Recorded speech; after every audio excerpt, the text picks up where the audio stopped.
I don't appreciate this kind of attitude, Madam Chair. Simpleng tanong, dapat simpleng sagot. Nagkwento pa ng kwento na sinabi dati. Budget hearing po ito. Hindi po lahat about you. Pera po ito ng taong bayan. I don't appreciate this kind of attitude. Ang tanong ko po ay ilang mga libro ng isang kaibigan ay bibilihin at i-distribute at ano, if the VP could tell us more about the contents ng librong ito. Madam Chair, the book is not for sale. We only pay for the publication of the book. And we will send Senator Antiveros a copy so that she will know what is the content of the book. Oh, this question is not only for me, Madam Chair, para rin para sa mga kasama dito sa budget hearing. Baka ilang araw pa bago mapadala at mabasa ko, which I certainly will. But I am asking a question bilang isang mambabatas sa head of agency ng isang opisina sa executive dito sa budget hearing na to. Simpleng tanong. Tell us more about the book, isang kaibigan, at ilang kopya nito ang bibilihin ng gobyerno sa halagang 10 milyong piso at i-distribute sa kasama ng mga bags sa 1 million learners sa remote communities, Madam Chair. Madam Chair, this is an example of politicizing the budget hearing through the questions of a senator. Ang problema niya kasi, nakalagay yung pangalan ko doon sa libro. At yung libro na yan, ibibigay namin doon sa mga bata. At yung mga bata na yan, may mga magulang na boboto. At yung pangalan ko ay nagkalat doon sa kung saan man ibibigay yung libro. Madam Chair, we commit to send tomorrow everyone in this room a copy of the book. Madam Chair, hindi ko maintindihan yung ugali ng ating resource person. It is a simple question. Paulit-ulit na this is politicizing. Ang VP ang nagbanggit ng salitang boboto. Wala akong sinabing boboto. I'm simply asking, hindi ko ma-imagine we're making so much trouble, so much fuss about a 10 million peso item. Na itinatanong ko lang simpleng, what is the book about? At ilang kopya ang bibilihin ng gobyerno sa halagang 10 milyong piso at i-distribute. I don't appreciate this kind of attitude, Madam Chair. Usually, ang resource persons natin ay nagbibigay ng parehong institutional courtesy sa legislature na ibinibigay natin sa executive. I don't appreciate this kind of attitude. Do you have, Madam Chair. Yes, Madam Chair. Hindi ko rin maintindihan ang ugali ni Senator Risa Ontiveros. And I do not appreciate, ano yung sinabi niya?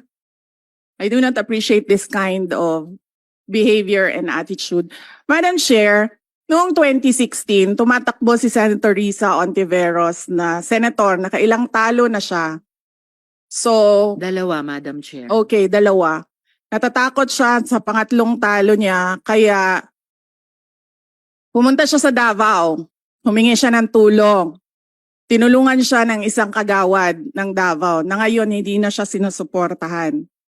Humingi siya ng tulong sa akin, thinking na hindi mananalo si President Rodrigo Duterte.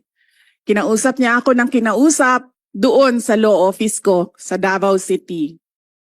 Sabi ko sa kanya, o sige, tutulungan kita. Chinika niya ako ng chinika. Tapos umalis siya.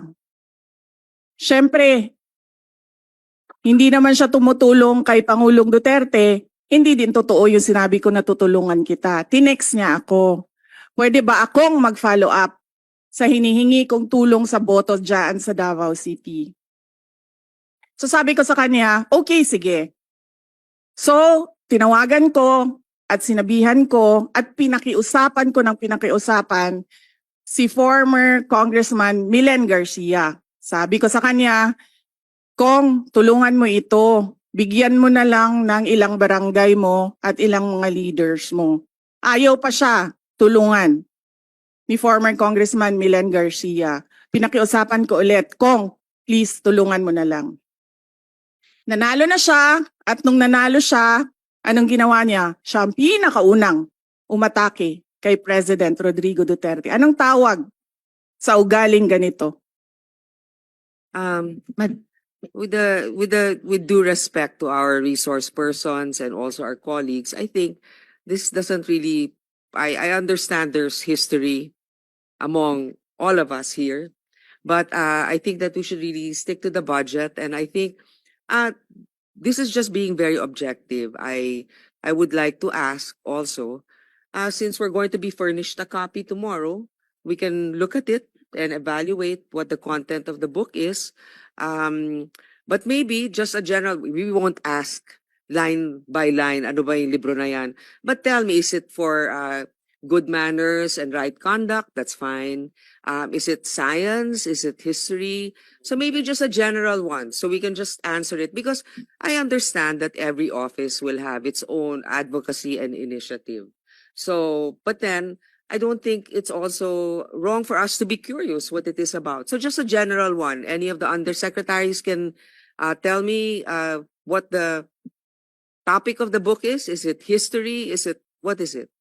Madam Chair, the explanation is in the title, Isang Kaibigan. It's about friendship. Okay. Then that's for the record. It's about friendship. Madam Chair, just a last point. Okay. So kung sana ganun yung naging sagot sa simula pa, 'di ba? Napakasimple. Simpleng tanong, dapat simpleng sagot. Nagkwento pa ng kwento na sinabi dati na walang kinalaman sa tanong ko. Just for the record, as a last point, Madam Chair, this is public funds and we're making inquiries about them. Budget hearing po ito. Hindi po lahat about you. Pera po ito ng taong bayan. Okay. For the record, I Madam think Chair.